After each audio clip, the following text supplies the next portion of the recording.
questions. Hope you all will like it and keep practicing with me. Okay, here is your first question. The three boxes in this diagram represent the three major biosynthetic pathways in aerobic respiration. Arrows represent net reactant और product. तो आपको यहाँ पे ये arrows show कर रहे हैं, pathway ए, pathway B, pathway सी. यहाँ ग्लूकोज एंटर हुआ है पाथवे ए के अंदर. तो आपको बताना है arrows number 4, 8 and 12 can all B. ये 4, 8 एंड 12 ये क्या है आपको बताने हैं, तो बता दो. इनमें से H2O है, FAD प्लस और FADH2, NADH और ATP. तो सिंपल सा है, आप इजीली पता लगा सकते हो. क्या होगा?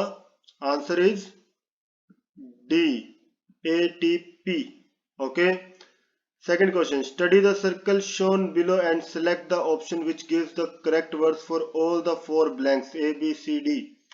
A, B, C, D. ये आपको मैच करना है कि करेक्ट इनमें से कौन सा होगा. फटाफट से बता दो. तो यहाँ पे आपको पता है NO3 से जो A की तरफ जा रहा है, ये वाला जो प्रोसेस है NO3 द्वारा N2 के अंदर कन्वर्ट हो रहा है, ये क्या होगा? डीनाइट्रिफिकेशन है ना. तो यहाँ देखो दो ऑप्शन के अंदर डीनाइट्रिफिकेशन है. बी, डिकेइंग बायोमास से NH3 बन रहा है, ये कौन सा प्रोसेस होता है? अमोनिफिकेशन, मतलब ये वाला अमोनिफिकेशन. सी जो है वो प्लांट्स के लिए है और डी एनिमल्स के लिए. तो आंसर क्या होगा? B. Right. Okay. Next question. Study the pathway given below. ये पाथवे आपको दे रखा है C4 cycle HN select pathway है ना. तो इसको बताओ, ABCD बताना है. इसके अंदर क्या इंडिकेट कर रहा है?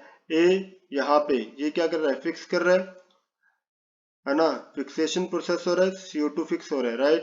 बी के अंदर क्या हो रहा है? देखो यहाँ पे CO2 रिलीज हो रही है. CO2 रिलीज हो रही है, इसका मतलब क्या हो रहा होगा? डिकार्बोक्सिलेशन.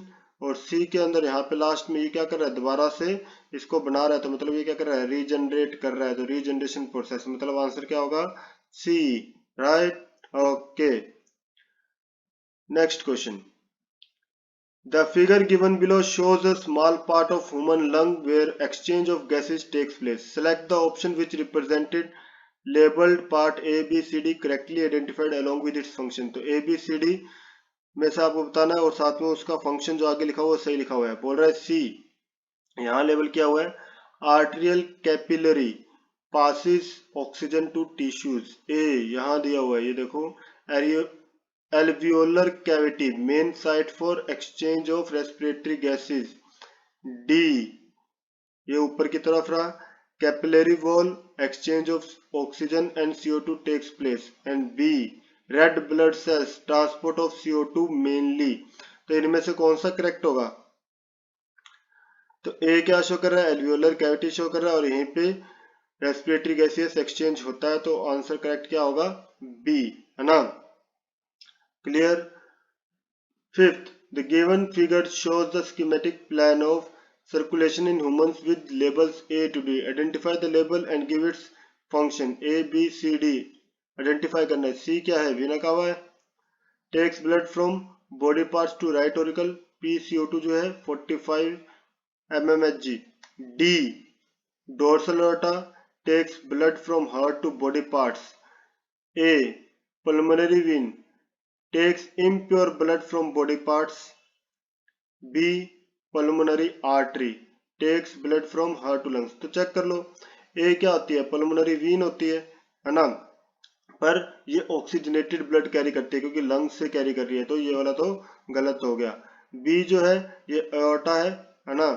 तो यहाँ पे पल्मोनरी आर्टरी दिया हुआ है, तो ये भी गलत हो गया. क्लियर. उसके बाद सी ये क्या है? वीना कावा है. Takes blood from body parts to right auricle, ये सही है. ए ही करेक्ट आंसर होगा.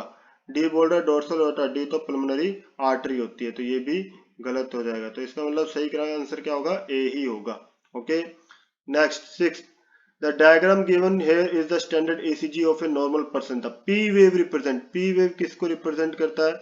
Beginning of systole, end of systole, contraction of both the atria, initiation of the ventricular contraction. तो किसको रिप्रेजेंट करेगा? Contraction of both atria. C जो है वो करेक्ट आंसर होगा. Right. The figure shows a human blood cell. तो पहचानो और इसके कैरेक्टरिस्टिक्स के अकॉर्डिंग देखो कौन सा है. बेसोफिल है, बी लिम्फोसाइट है, न्यूट्रोफिल है, मोनोसाइट है, और उनके फंक्शंस के अकॉर्डिंग फटाफट से देख लो. ये कौन सी सेल है? बेसोफिल सेल्स है ना। Secrete serotonin inflammatory response. Answer क्या होगा? ए होगा। Okay okay, next question.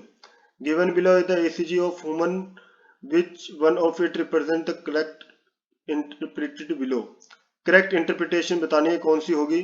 Complex QRS 1 complete pulse को शो करता है। Peak T initiation of total cardiac contraction. Peak P and peak R together systolic and diastolic blood pressure. Peak P initiation of left atrial contraction only. तो correct answer क्या होगा? QRS 1 complete pulse को show कर रहा है, तो ए इसका correct answer होगा। Clear? Parts A, B, C and D of the human eye are shown in the diagram. Select the option which correct identify along with its functions characteristics. तो आपको labelling देखनी है, उसके फंक्शन जो correctly match कर रहे हैं। C क्या है? Aqueous chamber reflects the light which does not pass through the lens. ऐसा कुछ होता है क्या? D choroid, its anterior part forms ciliary body. A retina. A contains photoreceptors, rods and cones. B blind spot, only a few rods and cones present. तो answer क्या होगा? C है ना। A रेटिना है जिसके पास फोटोरिसेप्टर्स होते हैं, rods and cones. Right? Okay, next question 10. A diagram showing axon, terminal and synapse is given. Identify correctly at least 2 of A to D. तो यहाँ से आपको आइडेंटिफाई करना है कि कौन से करेक्टली दिए हुए हैं। ए न्यूरोट्रांसमीटर है, नहीं है, गलत है। B synaptic cleft. C neurotransmitter. D calcium ions और receptor. C synaptic vesicles. B synaptic connection. D K plus ion. तो यहाँ पे आप देखोगे ए जो है ये किसको रिप्रेजेंट कर रहे हैं? रिसेप्टर्स को रिप्रेजेंट कर रहे हैं, है ना। सी जो है ये वेसिकल्स हैं, तो इसका मतलब आंसर क्या हो जाएगा? सी आंसर इसका करेक्ट होगा। Right? Given below is a diagrammatic representation of a single loop of human cochlea. तो ABCD पहचानना है, पहचान लो, यहां से आप करेक्ट मैच करोगे। तो डी क्या है? Sensory hair cells. A endolymph. B tectorial membrane. A perilymph, tectorial membrane, endolymph. तो हम पहले देख लेते हैं क्या चीजें यहाँ पे है। ए क्या होता है? पेरिलिम्फ होता है ना। बी क्या होता है? टेक्टोरियल मेम्ब्रेन है। सी एंडोलिम्फ है ना। इसका मतलब आंसर क्या हो गया? बी। ओके, तो आप में से मेरे को कमेंट बॉक्स में बताओगे डी क्या चीज है। कमेंट बॉक्स में लिख के बताओ मेरे को ये डी क्या चीज है, किस चीज को लेबल कर रहा है डी। ओके, देखते हैं कितने लोग सही आंसर करते हैं। इस क्वेश्चन का आंसर क्या है? B. Right? Okay, next question. Figure shows human urinary system with structures labeled A to D. Select option which correctly identifies them and gives their characteristic and or function. तो ABCD यहाँ पे label किए हुए हैं, तो check कर लो फटाफट से। सी क्या है? सी बोल रहा है मेडुला पार्ट है, inner zone of kidney and contains complete nephron. D cortex, outer part of kidney, do not contain any part of nephron. C a adrenal gland located at the anterior part of kidney secrete catecholamines which stimulate glycogen breakdown. And B reason बता रहा है pelvis, broad funnel shaped space inner to hilum directly connected to loops of Henle. तो इसका answer क्या होगा? ठीक है, तो यहाँ से आप देखोगे तो करेक्ट आंसर क्या आएगा? Adrenal gland. A located at the interior part of kidney secrete catecholamines which stimulate glycogen breakdown. C is the correct answer. Examine the figure A to D. Examine करने given below. Select the right option out of A to D in which all the four structure A, B, C and D are identified correctly. तो identify कर लो A, B, C, D. तो यहाँ से आप option को देखे बिना भी बता सकते हो। A क्या है?